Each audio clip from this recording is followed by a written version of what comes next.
dos excelentes ponentes, el doctor Mateo Escobar Aliaga y el doctor Darío Fabián Hernández González, ambos bastante conocidos dentro del colectivo, sobre todo el doctor Darío Fabián, fuerte amigo de todos nosotros, ¿no? Hago una reseña muy rápida del currículum para poder dar tiempo a lo que nos merece mucho más atención, que es escucharlos a ellos dos. El doctor Mateo Escobar es doctor en psicología por la Universidad de Barcelona, profesor de distintas materias de licenciatura y posgrado en la Facultad de Psicología. Ha colaborado desde hace varios años como docente en posgrados. Es director de la licenciatura en Desarrollo Regional Sustentable de la UPAEP, coordinador del doctorado, profesor del doctorado y coordinador del doctorado de la UPAEP en gestión ambiental desde hace 5 años al menos. Actualmente es consultor de proyectos productivos y de gobierno. Elaboró el primer proyecto de pago de recursos ambientales por conservación de la biodiversidad en el estado de Veracruz y ha elaborado numerosos proyectos para FONAES, SEDI, CONAFOR y otras dependencias.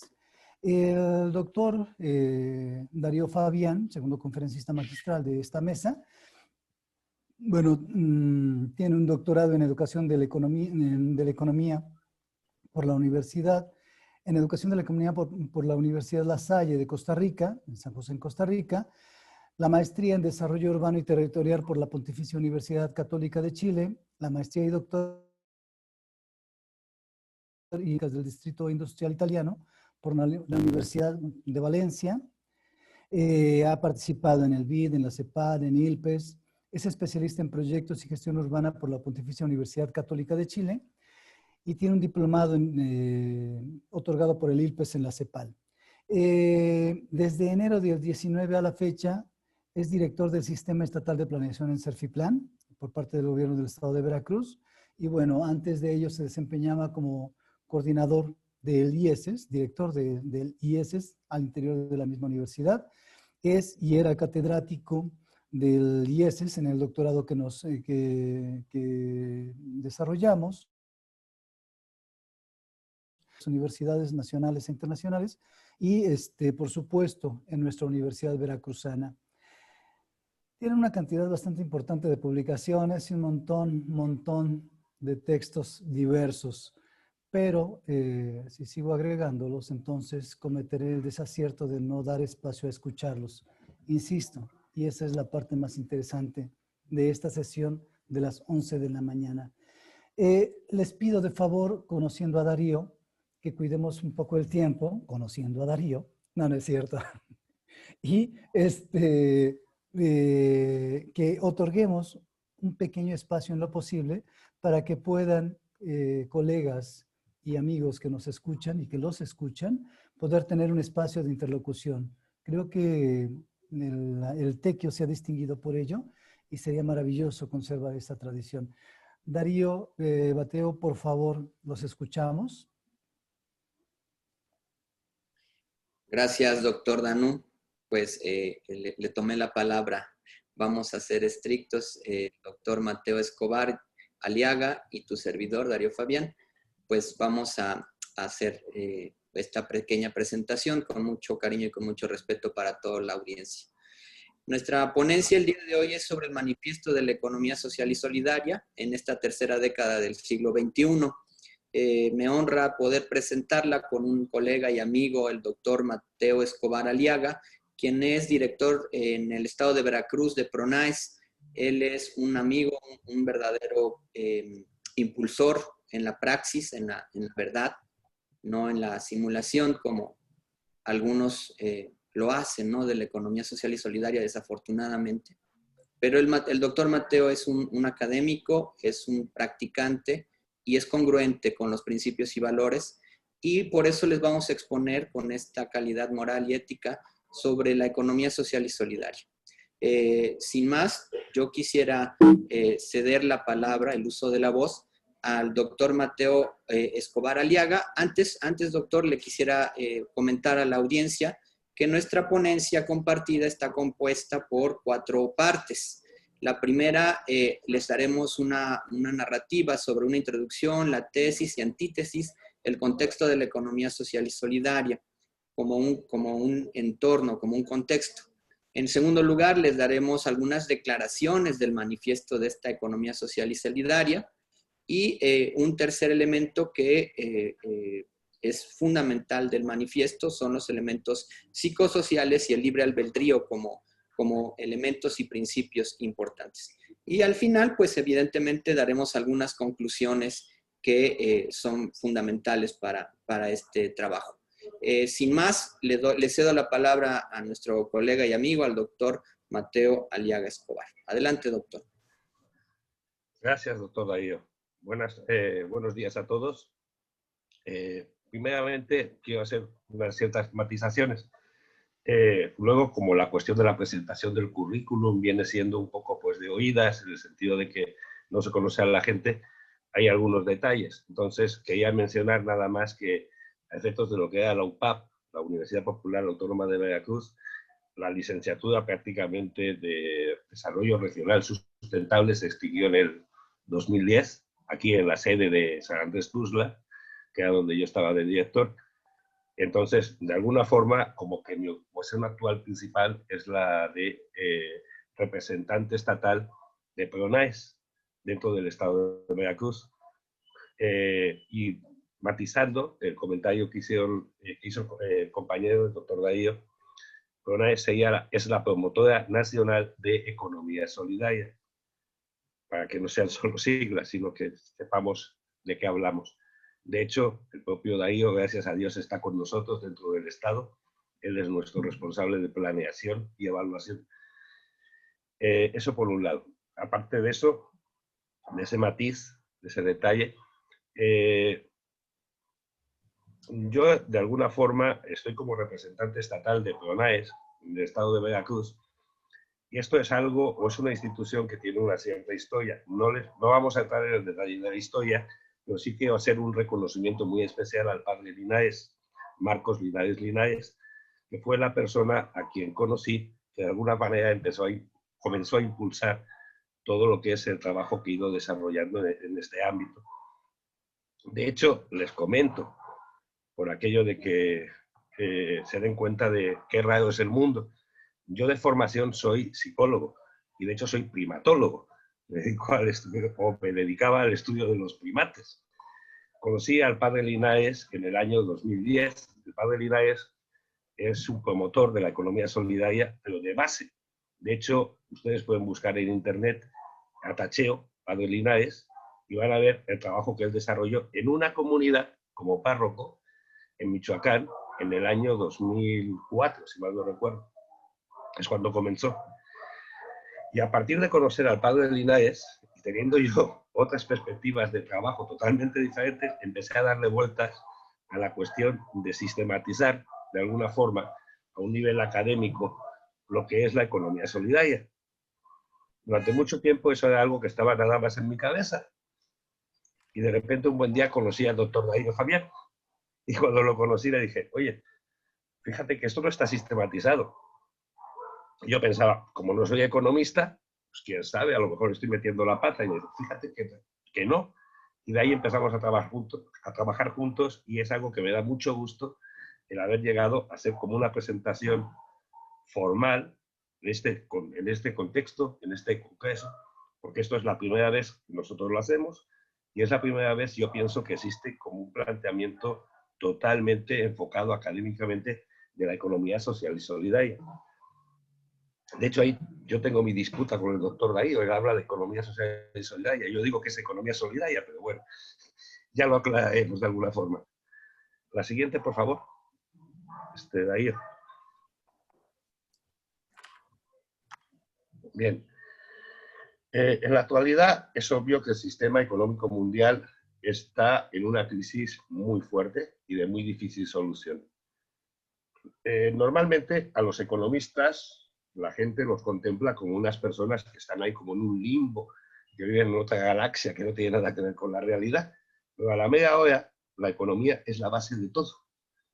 Es decir, todo es traducible en términos económicos y si la economía está en crisis todo. de alguna forma, la economía es una síntesis de todas estas actividades. Entonces, de alguna forma, al hablar de que tenemos una crisis de la economía mundial, es que tenemos una crisis global en todos los aspectos que atañen a nuestra vida. Como indica la diapositiva, en los albores del siglo XXI ha habido un cambio de época muy acelerado. De alguna forma, si ustedes se fijan, lo que es la evolución de nosotros, incluso contemplada como especie, es una progresiva aceleración. Nosotros como especie existimos de hace aproximadamente 300.000 años. Cuando empezamos a cambiar de forma acelerada, prácticamente fue cuando hablamos ya de Homo erectus. Y eso es 2 millones de años más o menos hacia atrás.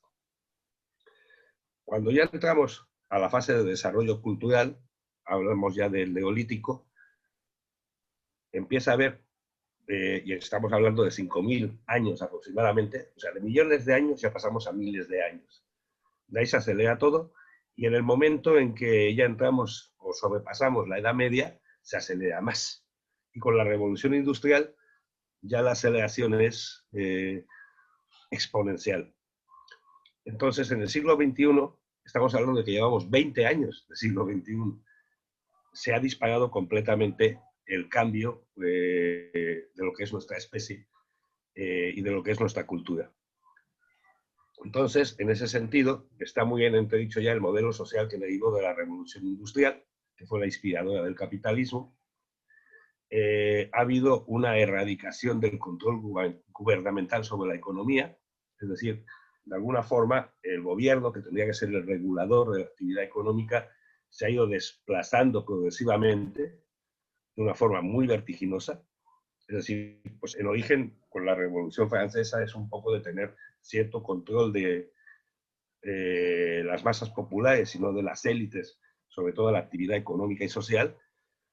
Pero, aunque hay muchos pasos adelantados durante el siglo XX, en el siglo XXI, literalmente, como que ese planteamiento de control se ha ido desplazando de tal manera que se ha intentado aislar a una clase política de lo que es la sociedad. Y por último, todo lo que es la economía, en el sentido capitalista, ha ido introduciéndose progresivamente de una manera gradual, pero firme, dentro de lo que es el entramado del gobierno. Y solo tienen como ejemplo, pues, Donald Trump, que resulta que llega a ser presidente de Estados Unidos y es un empresario. Es decir, como que la economía a nivel de multinacionales o de macroeconomía y el gobierno se han entrelazado de alguna forma y son los que van dictaminando o intentan dictaminar lo que es el proceder de la gente. La siguiente, por favor. Bien. En este sentido, en este punto de inflexión, existen varios factores que pueden o que han acelerado el surgimiento y la urgencia de la implantación de la economía social y solidaria.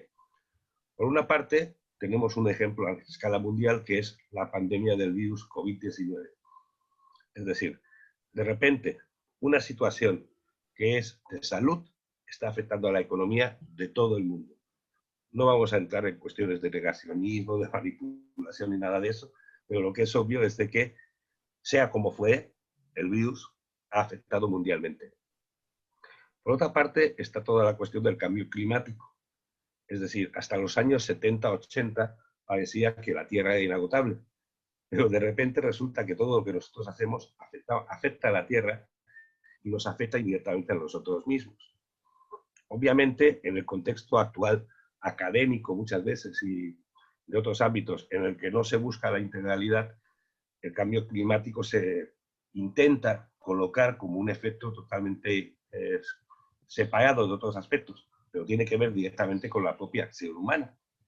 Y entonces, en ese sentido, el concepto integral es algo que se tiene que incorporar dentro de la economía social y solidaria. Por otra parte, toda esta pandemia nos ha llevado a una crisis económica mundial que de hecho se viene arrastrando. Quiero decir, periódicamente siempre hay crisis económicas debido a que de alguna forma todo lo que es el sistema bancario y empresarial, en su afán de crecimiento, implican una serie de manejos. Antes, en el 2008, fue la bolsa inmobiliaria, totalmente artificial. Ahorita tenemos el COVID-19, pero siempre hay como fenómenos de impacto social que de alguna forma modifican las reglas del juego económico y ahorita estamos en una de esas situaciones. Y por último, como respuesta, como suele suceder históricamente, los gobiernos de izquierda comienzan a aflorar como contrapartida a los gobiernos que son totalmente, digamos, vinculados a la actividad económica. Siguiente, por favor. Entonces, prácticamente todo lo que hay hasta donde alcanzamos, mi amigo Darío y yo, de saber los planteamientos de economía social y solidaria suelen ser como muy anecdóticos. No hay una sistematización de qué es exactamente la economía social y solidaria o de qué principios deberían regirla. Entonces, lo que hacemos hoy con mucho gusto y como presentación para el mundo es un manifiesto de la economía social y solidaria con una primera propuesta de cómo podríamos trabajar en el fomento de este tipo de actividad. Entonces, pues tenemos claro que desde América Latina y el Caribe tenemos que implantar un modelo diferente al que hay. De hecho, prácticamente toda América fue colonizada, entonces en ese sentido, ese sistema de colonización implantó una serie de ideas que hasta la fecha siguen vigentes. Es decir, no se trató tanto de una cuestión de colonización, digamos, aislada, sino que esa colonización de alguna manera generó una conciencia social de ser colonizados, e incluso con gobernantes actuales que no tienen nada que ver con los que habían en la colonia, el planteamiento sigue siendo colonial.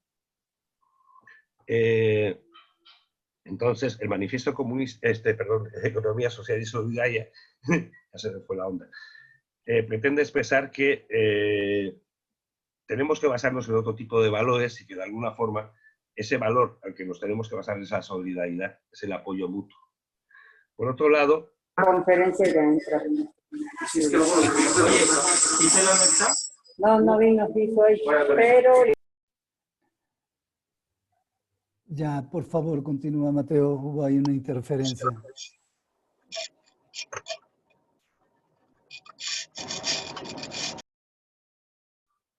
Ahí está.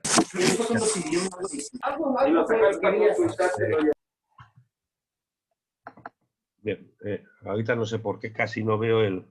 Allá. Bien, entonces,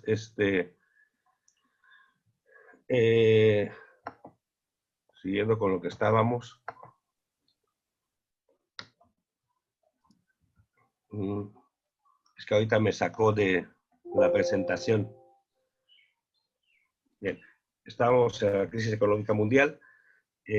Así ya, ahorita me encontré. Entonces,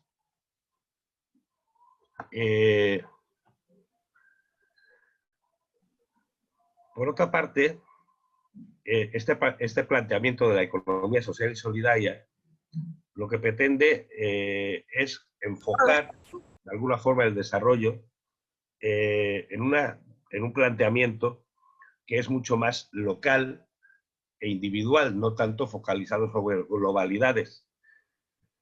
Y esa apreciación global es la que tiene que incidir directamente sobre la crisis, que es sanitaria, económica, financiera, ecológica, y por tanto, como ya comentamos, de alguna forma social.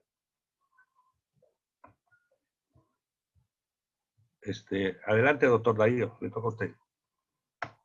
Bueno, continuando con lo que nos expresa el doctor Mateo, yo quiero enfatizar que tenemos por lo menos dos antítesis, dos elementos contrarios a la economía social y solidaria. Y el primero de ellos, lo que queremos enfatizar, es que no puede reducirse la economía social y solidaria a las históricas luchas de los trabajadores como una confrontación con los dueños del capital. Esa es la primera parte de esta primera antítesis, ni tampoco debe reducirse a las iniciativas que transitan desde lo anárquico o lo antisistémico de las directrices de los modelos alternativos al capitalismo por otro sistema donde se apremia lo social a lo meramente monetario mercantil.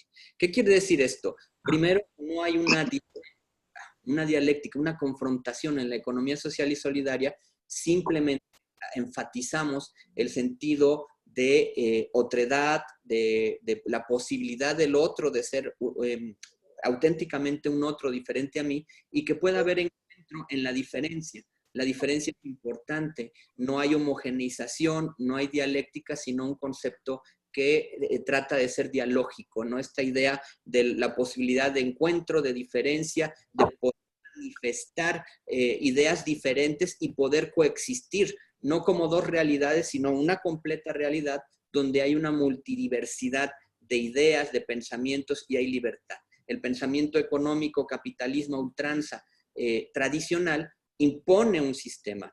La economía social y solidaria permite la coexistencia de diferentes sistemas. Una segunda antítesis es que no debe reducirse la economía social y solidaria a una moda. Hablamos de moda como muchas que surgen a partir del siglo XX, especialmente en los años 80, 90 y a finales del siglo pasado, específicamente como la economía naranja, que hace énfasis en lo cultural, la circular, que tiene que ver con el retorno al medio ambiente y es lo más moderno que hay ahorita, la economía verde, la economía naranja, la economía azul también existe. Entonces, estas las calificamos de modas. El manifiesto social y solidaria trasciende, aunque coinciden muchos que se manifiestan en estas modas de economías de colores, la verdad es que el manifiesto de la economía social y solidaria es histórico y por eso no es una emergencia únicamente, es emergente, pero además es histórico. Además, en esta antítesis segunda, el comunismo y el socialismo no son fuentes primarias de la economía social y solidaria latinoamericana, más bien tiene un énfasis en el estructuralismo latinoamericano que proviene mucho del Cono Sur, de la Comisión Económica para América Latina y del Instituto Latinoamericano de Planificación Social, que por cierto es el origen fundacional en gran parte del IESES de la Universidad Veracruzana, donde se gesta toda esta idea de la economía social y solidaria, el doctorado en economía social, en investigaciones económicas y sociales, y toda esta idea de lo social y lo económico como una simbiosis importante. Además, hay una fuerte influencia en la economía social y solidaria de la teología de la liberación latinoamericana, centroamericana principalmente. En ese sentido, lo que sí es una tesis de la economía social y solidaria son 5 elementos fundacionales. La filosofía aristotélica, la gratuidad, queremos decir, la escuela gratuita, la educación gratuita, que además, como discípulo de Platón, tenían mucho en común, más en común que diferencias, pero Aristóteles le daba una gran importancia a la gratuidad de la educación. Y Platón, aunque el conocimiento, el amor a la sabiduría era fundamental, el retornar inversión de tiempo era también importante para el colegio, para la escolanza platónica. Entonces para la economía social y solidaria hay una fuerte influencia aristotélica y una ligera separación del platonismo. La teología católica, porque de la teología católica, que también llega con el colonialismo, con la colonia en el precolombino, con la llegada de la colonia, llega el catolicismo. Y este catolicismo, más que nada de Santo Tomás, de San Agustín, de Hipona, estos teólogos tienen una gran incidencia en el pensamiento de la economía social y solidaria moderna, y el protestantismo, más a la idea de Max Weber, como un capitalismo que se impone porque la riqueza es el símbolo de poder, de esplendor y de iluminación divina. La teología católica, en cambio, enaltece la solidaridad en la pobreza, ¿no? Entonces, esta pequeña separación es fundamental como una tesis importante de la economía social y solidaria. Los orígenes históricos precolombinos y el mestizaje colonial revolucionario. Este tercer elemento de la tesis de la economía social y solidaria implica que no somos únicamente producto del precolombino, de los pueblos en América Latina y en México, de los pueblos aztecas, mayas, totonacas, popolucas, de los incas, de todos los pueblos originarios de América Latina. No somos ello nada más. En la economía social y solidaria latinoamericana actual, hay una fuerte incidencia del mestizaje colonial que trajo la religión católica, que trajo estos principios y valores que están muy intrínsecamente incluidos en el pensamiento, en la forma de actuar del latinoamericano, y que es mestizo, ¿no? La economía social y solidaria, aunque rescata elementos como el tequio, como el tianguis, sigue siendo mestizo y colonial y revolucionario.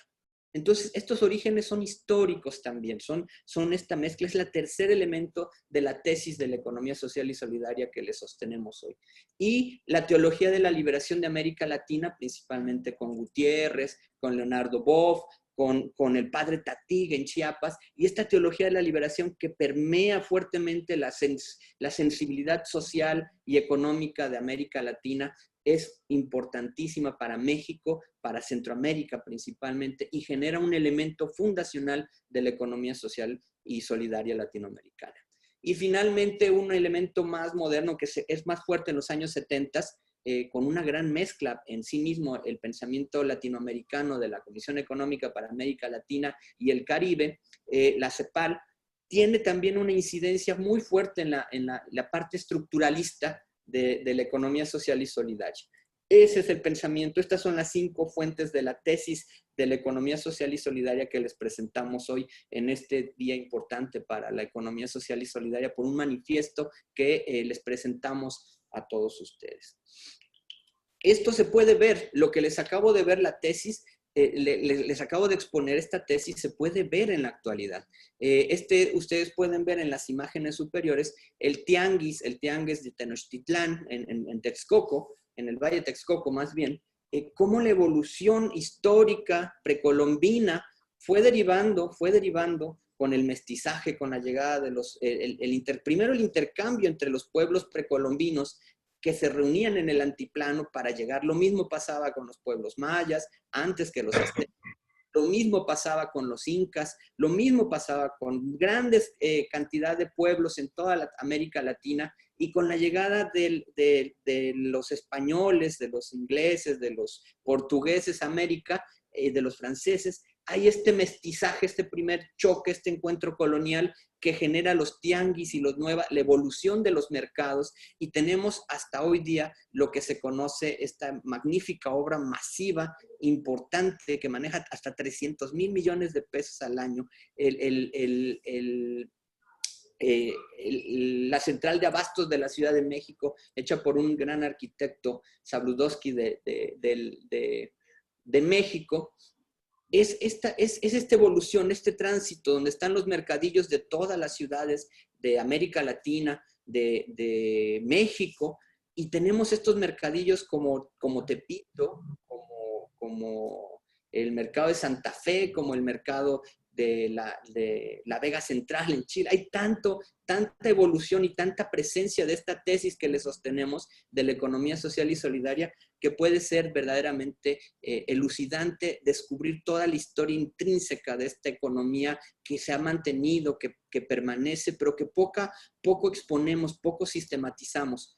Evidentemente, para nutrir a las urbes, eran importantes estos mercadillos. Sin embargo, la economía global impuso los malls y los supermercados de gran tamaño, de gran autosuficiencia, y han ido desplazando, sin destruirlos, pero con una gran superposición de este capitalismo tradicional, capitalismo que no lo tachamos de malo, pero que es bastante excluyente de otras economías, que es la que les estamos presentando. Y en esta globalidad también es la masificación, la hiperpoblación, la hiperurbanización, que genera estas megalópolis en toda América Latina, en Europa, en todo el mundo, pero existen también estos mercados ahí, están implícitamente incluidos porque es de donde nos abastecemos para comer. La economía social y solidaria tiene un nicho de aprendizaje, un nicho de investigación fundamental y fundacional en estos espacios, por la forma de la organización social, por las vulnerabilidades, por la pobreza, por la marginación, pero también por el bienestar, por el desarrollo, por la mejora de las comunidades. La economía social y solidaria, sus tesis y sus antítesis se mezclan, se ven y se entienden en este lugar. Si no, es pura palabrería.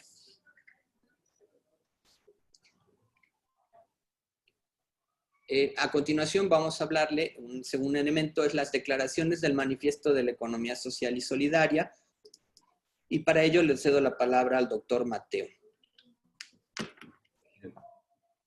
Si tenemos que hablar de economía solidaria, tenemos que ser empíricos, y en ese sentido tenemos que tener un reconocimiento básico de la diversidad como un valor universal. La diversidad implica o está vinculada a que no exista ningún tipo de discriminación, ni étnica, ni social, ni de capacidades, ni de ningún otro tipo.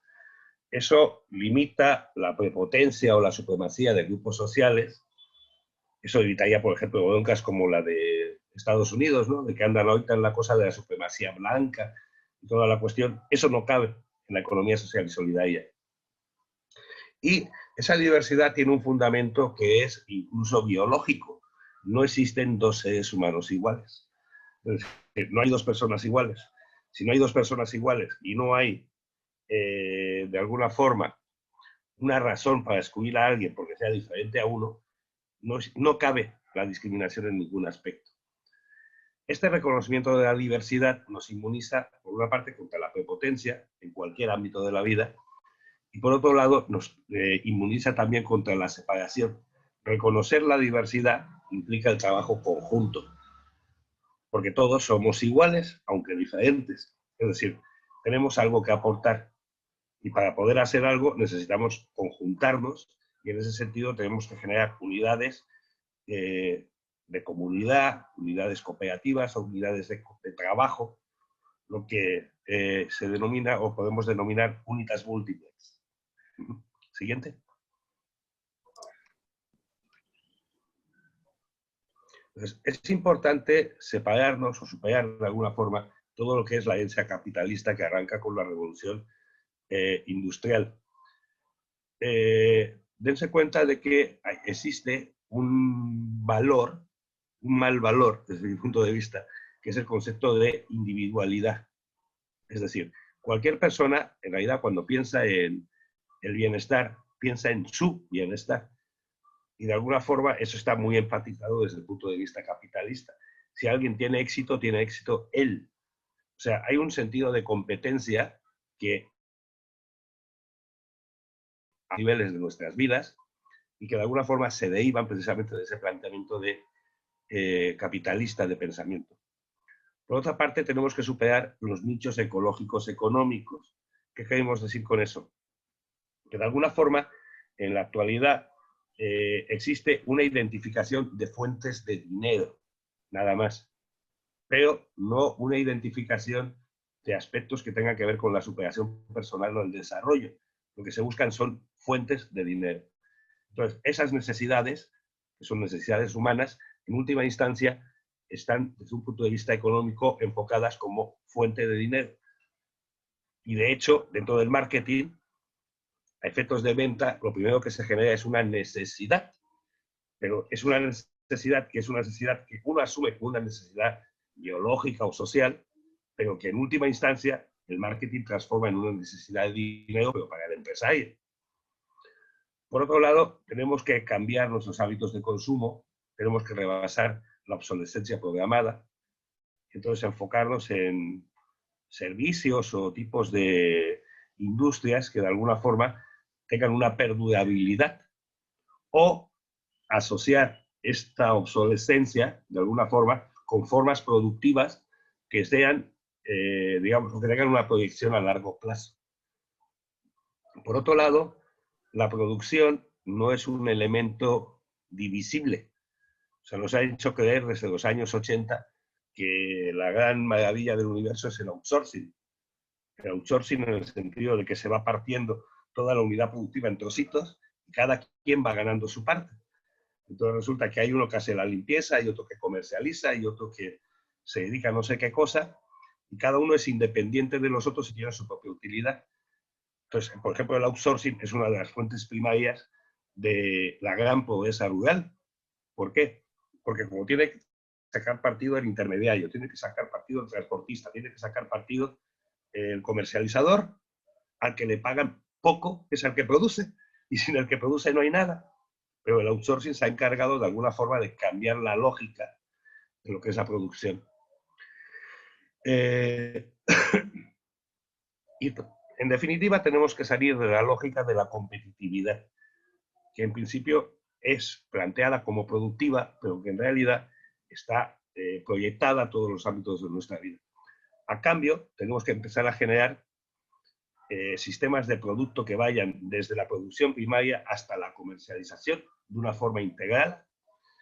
Tenemos que generar, de alguna forma, una reducción en los costos de producción, pero que no sea debida a una explotación, sino a una cooperación entre las personas que intervienen en la producción, y tenemos que promover la equidad de oportunidades para poder generar cambios en la brecha social. De hecho, no tendría que haber brecha social, pero bueno, eso es ya como muy utópico. Pero dentro de lo que es una brecha social que es intrínseca a nuestro modelo social, cuando menos tendríamos que generar una oportunidad, una equidad de oportunidades que ahorita en la realidad no existe. Siguiente, por favor. Ahí te toca. En el tercer elemento es la sostenibilidad, como un elemento fundamental, fundacional del manifiesto de la economía social y solidaria. Los recursos naturales no tienen intrínsecamente atribuido un precio, eso se los damos nosotros, pero en sí mismos no existe per se, ¿no? Esa es una parte importante, el tema de los precios. No son los bienes naturales, el patrimonio natural, no es una externalidad económica inagotable como muchas décadas se pensó. Erróneamente se vincula la extracción y explotación de los recursos naturales a una apropiación, cuando más bien deberían de ser una atribución para la reposición y la conservación de estos medios. En general, las actividades productivas conllevan altos consumos de agua, ¿no? del vital líquido en todas sus formas. Y eso genera un detrimento de la producción agroecológica, campesina, agropecuaria, que no son intensivistas, pero se ven desplazados por una fuerte carga, una fuerte composición industrial que inhibe el consumo para la producción agrícola sostenible, y además históricamente no hay una reposición postindustrial o posturbana, porque también las ciudades consumen una gran cantidad del vital líquido y a la hora de la reposición no compensan esa contaminación u uso del vital líquido, del agua. Hay una percepción monopolista de los recursos naturales que ha sido histórica, que es permanente, que hoy día se visualiza, se entiende, se sufre. La apropiación social de la propiedad ha sido, de la propiedad como un elemento jurídico, ha sido casi desaparecido y cada vez es menor. Hay intentos, no hay intentos serios y determinados por sustituir energéticos fósiles por energías renovables y limpias, y las empresas y sociedades apenas hace poco tiempo empiezan a hacerse responsables de los residuos que se generan. Las urbes, las industrias, individualmente nosotros generamos una cantidad de residuos que no son reutilizables, que realmente generan un daño ecosistémico grave, y eso no hay un freno individualmente ni colectivamente ni de manera social para un entorno más sostenible.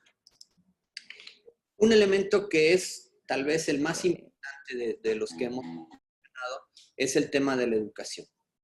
En la educación, como se señalaba en la inauguración de este evento de mi querido Congreso Tequio, pudimos ser testigos de que la educación es fundamental, fundacional de las transformaciones sociales. Yo me pregunto, el papel de las universidades, el papel de estos académicos con grandes currículums o que tienen un discurso y una actitud frente a la educación, se enaltecen como investigadores, se enaltecen como académicos, pero en la praxis es solamente una simulación.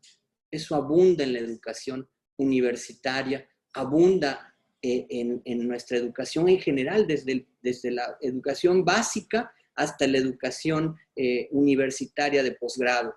¿no? Los simuladores, los que se apropian del conocimiento de otros, de la historia de otros, la maquillan, la transforman y se la apropian sin ninguna retribución a la sociedad, ya no a quien la formó, sino a la sociedad. Simplemente estos acaparadores educativos no hacen una transición de una economía a una economía social y solidaria, aunque hablen de ella, ¿no? Hasta ahora la educación institucional ha sido un apéndice de los sistemas productivos antes descritos, por lo que les acabo de contar, pero también porque reproducimos y reproducimos esquemas que no generan conocimiento, que no generan innovación. Simplemente somos una repetidora de eso. Y eso se ve, ¿por qué hay tanta evidencia de eso? Porque el ecosistema, la forma de producción, la forma de organización sigue siendo no la mejor para nuestros países latinoamericanos. En la economía social y solidaria también ha sido preponderante la educación como un medio para generar mano de obra para las empresas corporativas que buscan el propio lucro y no el beneficio mutuo. Se generan empleados en nuestras universidades, en nuestras escuelas, se genera el concepto del empleado, pero no del emprendedor solidario con su entorno. La economía social y solidaria busca, como Tecchio buscó en sus inicios y hasta la fecha un poco, vincularse para hacer investigación aplicada, vinculante con el entorno. Esperemos que eso no se pierda. Y en tercer lugar, la educación hasta hoy día es una renuncia a formar al desarrollo de la conciencia individual y por tanto es indirectamente una renuncia al desarrollo de una conciencia colectiva. El individualismo en la educación por competencias tiene un gran sesgo hacia la competitividad. Yo logro, yo obtengo el SNI, yo obtengo productividad, ese yo egocéntrico que destruye la posibilidad de colectividad. Eso es importantísimo para poder entender la educación que se requiere para una economía social y solidaria. Transitar hacia lo que el Tecchio en sus orígenes buscó, estar en la comunidad y no dejarlo perder. A continuación, la tercera parte de la economía social y solidaria, elementos psicosociales y libre albedrío que expondrá el maestro Mateo en este momento.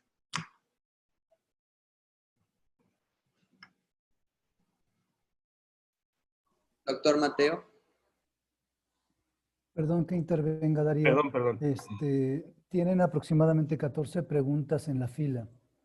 Sí. Les anuncio que que van a ser bastante requeridos. Entonces, si pudiéramos abreviar un poco la presentación. Me disculpo por intervenir así. Perdón. Claro, disculpen. Es que luego nos emocionamos. A ver, veamos, muy brevemente. Nosotros somos conscientes o pensamos que somos como muy independientes y que somos muy libres para poder hacer lo que nos dé la gana, pero eso es falso. ¿Qué quiero decir con eso? Los animales, en principio, tienen una conducta básicamente instintiva. Pero si nos centramos solamente en los seres humanos, la mayor parte del comportamiento, de alguna forma, es un comportamiento basado, primero, en lo que se llama aprendizaje condicionado. Tipo perros de Pavlov, pero a otro nivel, se llama aprendizaje operante. ¿Sí? Eso es buena parte de nuestra conducta. Una mujer no se compra, ella piensa que se compra el mejor champú, pero se lo compra porque en un momento determinado una señora con un pelo muy bonito en la televisión sale anunciándolo. Y entonces hace la asociación de que el champú le va a dar ese pelo. O de que determinada sopa le va a dar esa figura. Pues no es una cuestión que sea consciente, es algo asociativo. A un nivel superior existen una serie de fenómenos de psicología social que inciden de manera directa sobre nuestro comportamiento. En ese sentido, nosotros tenemos grupos de referencia y grupos de pertenencia. Grupos de referencia es lo que querríamos ser, grupos de pertenencia es donde estamos. Entonces, en ese sentido, eso afecta a la manera en que nosotros nos autopercibimos. La mayor parte de nuestra información son rumores. Solamente lo único que es información cierta que nosotros tengamos es la que se basa en academicismo o ciencia y la que se basa en nuestra propia experiencia personal. Pero todo lo que está pasando, por ejemplo, en Afganistán, es un rumor, porque a la vez ahora depende de la confiabilidad de las fuentes de prensa que en un momento determinado nos transmitan esa información. Siempre generamos estereotipos. Cuando alguien piensa en el mundo en un mexicano, ve a un mariachi con el sombrero bien grande. Ajá. Es decir, automáticamente cuando nos dicen algo, nosotros siempre pensamos en un estándar. Por otro lado, nosotros siempre tendemos a manifestar lo que se llama reactancia psicológica. Si yo les digo a ustedes, no me imaginen con el pelo rubio y dos coletitas aquí de colegiala, ¿qué es lo que tienen en su mente? Obviamente, siempre que ocupen la palabra no, están condicionando o están impulsando que se haga lo que se prohíbe. Y eso es por definición. Por otro lado, tendemos a ser homogéneos. Entonces, si a nosotros nos dan la oportunidad, de alguna forma, de integrarnos en un grupo, intentamos ser lo más parecido posible al grupo. Y por otro lado, también tenemos mecanismos de conformismo y sumisión. Pero todo esto es automático, es como el instinto de los animales. Entonces, ¿cuál es el objetivo para mí de la educación en economía social y solidaria? Que todo esto no aparezca. Es decir, que la gente tenga información porque está fundamentada. Que no se haga estereotipos porque le dicen que alguien viene de un país. Que no reaccione o que no se induzca la educación en base a la prohibición, porque lo que genera es animadversión. Y que la normalidad social se establezca con conciencia. La siguiente, por favor. Entonces, nada más para terminar con lo de antes, entonces. Desde mi punto de vista, de alguna forma, estamos en un punto de inflexión muy fuerte. ¿Qué quiero decir? Estamos ante un cambio de cosmogonía de a chaleco. No hay de otra que hacer un cambio de conciencia de a chaleco. ¿En qué sentido? Primero, la Tierra era el centro del universo. Posteriormente, el hombre era el centro de la creación. Con el darwinismo, el hombre solo es un animal, pero seguimos siendo el animal más chingón. ¿Cuál es el cambio que viene? Que no somos ni los más chingones, somos una parte del todo.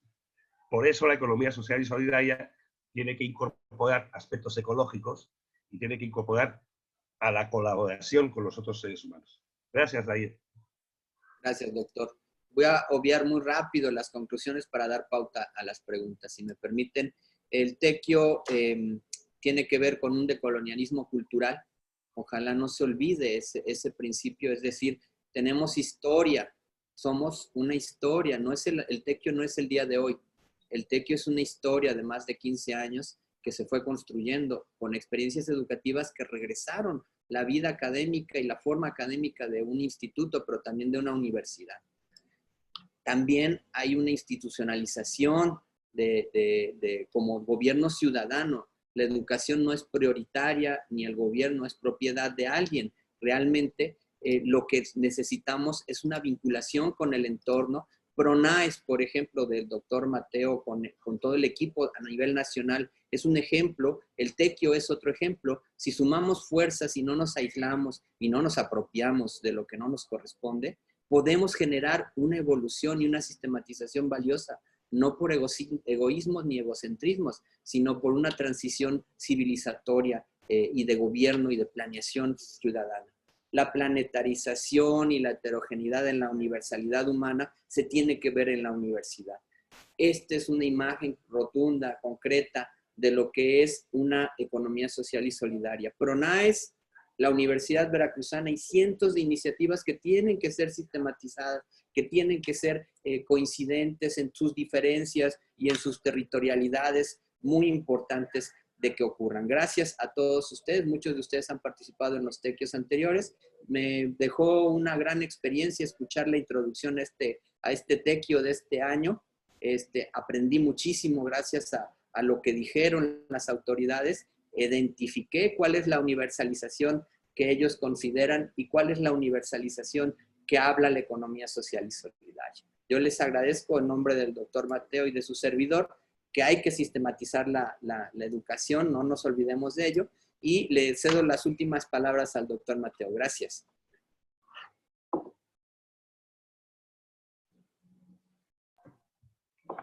Sí, ahí nada más, pues agradecer muchísimo esta oportunidad. Me dio mucho gusto poder expresar esto públicamente y que no fuera nada más una idea de todo de mi cabeza. Y el haber encontrado a una persona como el doctor Darío, que de alguna forma ha empatizado para que esto vea la luz, y que vamos a seguir desarrollando con todas las ganas y de una manera a nivel incluso práctico. Les agradezco muchísimo. Muchísimas gracias, Darío, Mateo. Me dejan una labor bastante complicada. ¿Por qué? Porque Perdón, estoy tratando de mover esto. Porque la cantidad de preguntas que están en la mesa son bastante numerosas. Voy a tratar de hacer de manera muy rápida una lectura de ellas y con eso ya me voy a llevar los 5 minutos. Entonces les pediría robar lo menos posible a la siguiente mesa tiempo, pero sí tratar de anunciar algunas cosas. Cuando menos quiero hacer públicas las preguntas porque me parece que son fundamentales, ¿no? De manera muy rápida. Adriana Guzmán, ¿cuáles son los desafíos y estrategias de la economía social y solidaria ante este nuevo panorama generado por la contingencia sanitaria? Citlali, de la Universidad Tecnológica de Gutiérrez Zamora, ¿qué papel debe desempeñar el gobierno en la economía social y solidaria? Eduardo, del mismo tecnológico, ¿a través de qué acciones podemos implementar como sociedad civil o darle fuerza a esta economía social, ¿no? Una pregunta más. ¿Qué actividades recomiendan que podamos hacer nosotros para fomentar dicha economía? Más o menos va navegando en lo mismo. José Alberto Maqueo, el binomio pobreza-desempleo marca la tendencia de un modelo económico que genera más pobreza. ¿Hasta dónde se requiere de un pacto de transformación para reinsertar mano de obra al campo a través de las estructuras sociales como el ejido, toda vez que la feminización del campo es una realidad? ¿Y quiénes requieren tomar estas transformaciones de lo global hacia lo local, ¿no? Alcocer, desde Chiapas, desde Chiapas ya conocemos los principios de economía social solidaria y en la práctica hacemos serios propósitos por instrumentarla. Si es así, ¿por qué es que PRONAES no ha acabado de poner en práctica estos principios? ¿Y qué debería de hacer toda la nación para consolidarlo? Pues muchas de las acciones son teóricas y da la impresión de que es retórica. Y bueno, continúa un poco la pregunta en ese tono, ¿no? Isidoro, para los investigadores, los programas al desempeño académico son parte del gobierno, por parte del gobierno federal, los evalúan por los artículos científicos publicados en revistas indexadas a nivel nacional o internacional. Sería diferente si se evaluara en base a los cambios generados en las zonas urbanas, rurales, familiares, etcétera. ¿Qué opinan al respecto? Yo tenía 4 inquietudes, pero con gusto las voy a hacer llegar por correo. Voy a terminar de agregar las preguntas que hay en la lista y otras que me enviaron en privado.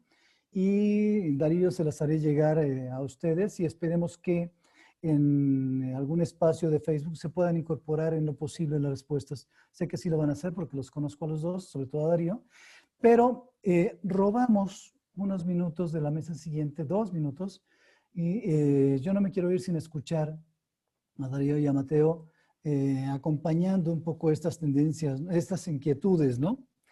Y solo 2 comentarios muy rápidos que no puedo dejar en el tintero, ¿no? Se comentó al principio de la conferencia que si la economía entra en crisis, todo entra en crisis, ¿no? Y de repente me preguntaba si esto no aplica a varios nodos centrales de la humanidad. Si algo entra en crisis, como consecuencia todo entra en crisis. Y si todo entra en crisis, entonces la economía no es tan ponderante ni tan jerárquica. Y lo asociaba incluso a la misma pandemia. La pandemia no es una bronca económica, ¿no? Es una bronca multidimensional que tiene que ver con trazos diversos, ¿no? La salud es solo un referente, de ahí lo interesante de la pregunta de Adriana Guzmán, ¿no? Pero en ese sentido, bueno, ¿qué tanto jerarquizar y ponderar a la economía por sobre todas las cosas, ¿no? Y en ese mismo hilo conductor, ¿no sería como útil, y creo que Darío y Mateo están tendiendo a ello, si es que no lo han hecho ya en sus labores cotidianas, ¿no sería un tanto útil desacralizar la misma dimensión de lo económico, ¿sí? Dejarla de lado, pues, ¿no? Quitarle el peso mayúsculo que de repente se le asigna a la economía y a los economistas y de pronto empezar a postular ciertas lógicas distintas. La decolonialidad, religión que yo no profeso, por supuesto, tiene como principio fundamental justo este nodo, desacralizar la economía, ¿no? Y entre sus saberes y entre las lógicas que hubo en la presentación, un par de veces se hizo alusión a ella, ¿no? Entonces, yo me callo, cierro la mesa, pero antes, por favor, Darío, Mateo, conversen unos 2 segundos más con respecto a estas inquietudes. Adelante, Darío. Bueno, primero agradecer la oportunidad de dialogar, la oportunidad de expresar ideas y sentimientos en esta parte. Creo que podremos profundizar varias de las preguntas, ya las copié todas y las voy a contestar porque dejaron sus datos. Por ejemplo, en lo que señalaba el doctor Danú, dice, es que si la economía entra en crisis, todo entra en crisis. Y si otra cosa entra en crisis, todo entra en crisis. Eso no es cierto. Cuando la cultura entra en crisis, se genera una transformación y una mejora, por lo general. No siempre, pero generalmente la cultura en crisis genera nuevas evoluciones o transiciones. Incluso la sociedad, incluso el individuo, cuando entra en crisis, suele generar una transformación propositiva y benéfica en muchos sentidos. En cambio, la economía casi siempre que entra en crisis nos amuela a todos. Tenemos repercusiones inmediatas y transformadoras de una manera casi siempre negativa. Hay un amigo, el doctor Maqueo, decía sobre la propiedad privada y la propiedad pública, la feminización del campo. Eso es una realidad que solamente puede ser atendida, comprendida y solucionada desde una concepción no capitalista. Puede ser la economía social u otra, la economía ejidal existe, pero puede haber otras. El chiste es que existan esta diversidad. El capitalismo a ultranza borra la diversidad. La educación a ultranza es capitalista. Y un poco lo oíamos cuando arrancó el TEQIO, las ponencias, las exposiciones de nuestras autoridades evidenciaron una cierta tendencia hacia esta ideología. Por ahí había otra pregunta, y todas son muy interesantes, unas son más insidiosas, voy a tratar de verlas más. A mí me cautivó fuertemente que dijeran, es que en Chiapas hay un bonito discurso, pero aquí no pasa nada. Ese es el tema de esta ponencia, ¿no? A ver, por 16 años hemos tratado en el TEQIO de hacer alguna transformación y tenemos unos 780, 900 productores asociados tratando de impulsar, y hay una cooperativa. PRONAES tiene una asociación en todo el país y está generando oportunidad. Estamos luchando. Nuestros peores detractores son los que nos ayudaban. Mis peores detractores académicos son los que nos ayudaban. Siempre el gancho, el freno para la transformación social es alguien cercano, no es el contexto. Y eso debe motivarnos, debe dejar. Y el gobierno, no voy a contestar todas, pero el gobierno, yo trabajo ahorita en una oficina de gobierno, estoy en ella, tengo que regresar a trabajar ahorita mismo porque ya me robé mucho tiempo, pero el gobierno, la planeación, la economía, la sociedad, la transformación no puede ser nada más hecha desde el cubículo o desde una dirección o desde un aposamiento en una universidad. Tenemos que hacer la transformación desde la acción, desde los hechos, desde nuestra vida. Si no hay esa conjunción, es pura simulación. Pero podemos hacerla y está en curso, ¿eh? No nos queda de otra con esta pandemia. Con eso concluyo, doctor Dan. Voy a ser muy breve. Sí, muy breve. Miren, nada más, de entrada, las preguntas, si el doctor Darío me hace